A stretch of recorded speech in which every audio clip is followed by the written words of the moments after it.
We started out with these household items: a cardboard toilet roll and a round pin as a guide, a Christmas light bulb, and lemon lime soda that has 2% real juice, an empty bowl with some dirt fertilizer, a roll of quarters, and a pair of scissors, be careful with them, and a standard roll of aluminum foil. First, take out 2 strips of aluminum foil about 5 inches each. In our case, aluminum replaces the galvanized nail for its conducting properties as an electrolyte hydroxide conductor. Fold the foil in half, and then in half again. You can then twist the whole piece of foil until it resembles a wire-like device. I borrowed the science from a well-known copper penny and potato battery. A penny and galvanized nail are used for their copper and zinc properties. They use lemon juice for their citrus alkaline reactor. In our case, we're using lemon lime soda that contains 2% real juice, which is used as our alkaline reactor and grounding agent.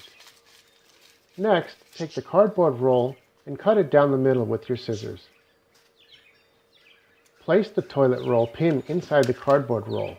We use this as a guide to form the roll to approximate the shape of our quarters. We use 30 quarters head side up because of the copper properties acts as an anode capacitor.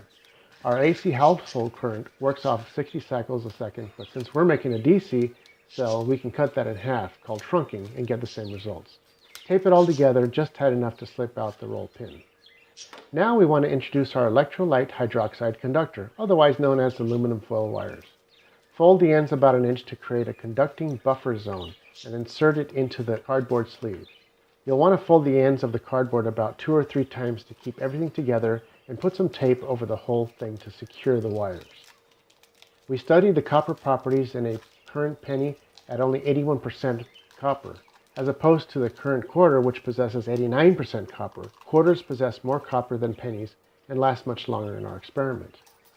You'll want to make sure that the quarters are face up so that the electricity they make is traveling in the same direction. This experiment will not work and you may get an explosive adverse reaction if you reverse any of the quarters. Next, take your second aluminum conductor and duplicate what you did on the other end to button up the homemade, almost free energy battery. Our experiment has to best mimic a zinc-carbon battery chemistry, and since the anode is zinc, the cathode is magnesium dioxide, and the electrolyte is aluminum chloroxide, our experiment is not finished yet, as our circuit is not yet complete. As you can see, it possesses no current as we have yet to ground the whole element to true ground earth with garden soil.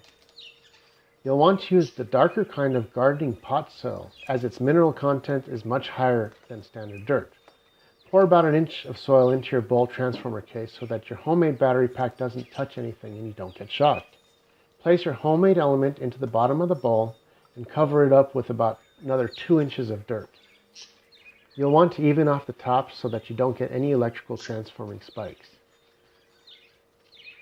Finally, lemon lime soda that contains 2% real juice is used as our alkaline reactor and grounding agent. You don't need a lot to get a reaction, as the carbon and the carbonated accelerates the electrolytes reaction almost immediately, as you can see. In just a few moments now, you are ready to see the truth that's in the pudding. Simply take your light bulb array and connect the leads to your newly homemade, almost free energy device.